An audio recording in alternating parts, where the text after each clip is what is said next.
अगर हमारा बीपी बहुत अधिक लो रहता है तो आप करके अपने ब्लड प्रेशर को रेगुलेट कर सकते हैं। लेकिन एक्सेल करते हुए हाथ की स्थिति भी बदल जाने जैसी आवाज क्रिएट होती है। हम इसी तरह से अपने मैट पर हमारे सभी वीडियोस हिंदी में देखने के लिए सब्सक्राइब करें, यह बिल्कुल फ्री है। नमस्ते, मैं हूं आचार्य प्रतिष्ठा। हमारा ब्लड प्रेशर फ्लक्चुएट होना और उसमें भी विशेष रूप से अगर हमारा बीपी बहुत अधिक लो रहता है या जिस वक्त लो है, यानी आज जो योगाभ्यास हम कर रहे हैं वो योगाभ्यास है जब आपका बीपी लो है, उस वक्त आप करके अपने ब्लड प्रेशर को रेगुलेट कर सकते हैं। या फिर नियमित रूप से अगर इसका अभ्यास करते हैं तो बीपी लो होना या बीपी फ्लक्चुएट होने की प्रॉब्लम नहीं होगी। सबसे पहला अभ्यास हम लेंगे हृदय गति का।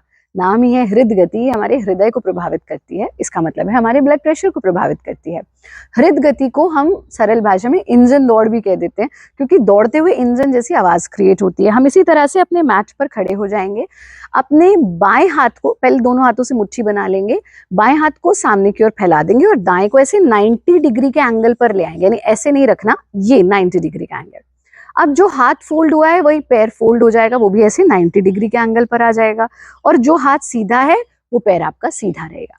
इस स्थिति में सांस भरना, फोर्सफुल एक्सेल करना, लेकिन एक्सेल करते हुए हाथ की स्थिति भी बदल जानी, पैर की स्थिति भी बदल जानी। धीरे धीरे हम सांस की गति को भी बढ़ाते जाएंगे, मूवमेंट की गति को भी बढ़ाते जाएंगे, स्पीड अप होते जाएंगे। एक बार देखिए कैसे।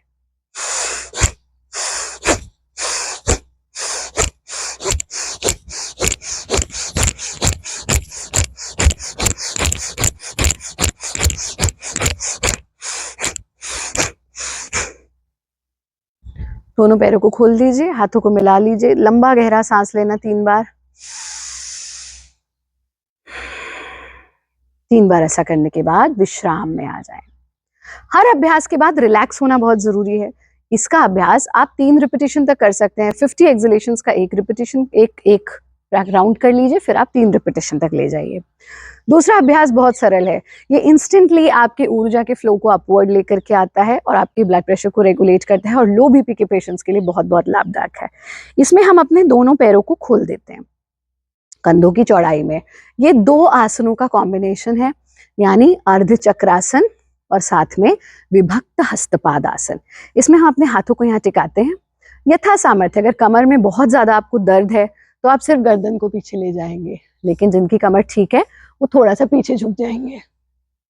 इनहेल करते हुए पीछे झुके, एक्सेल करते हुए हाथों को हमने ढीला छोड़ दिया, खोपड़ी को भी ढीला छोड़ दिया। ब्लड के फ्लो को खोपड़ी की तरफ आने दें, ऊर्जा के संचार को भी खोपड़ी की ओर आने दें।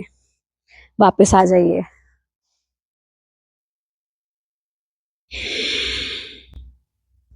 इसको एक बार साइड से भी देख लीजिए आप, ताकि आपको ज्यादा बेहतर तरीके से समझ आए। यहाँ आए,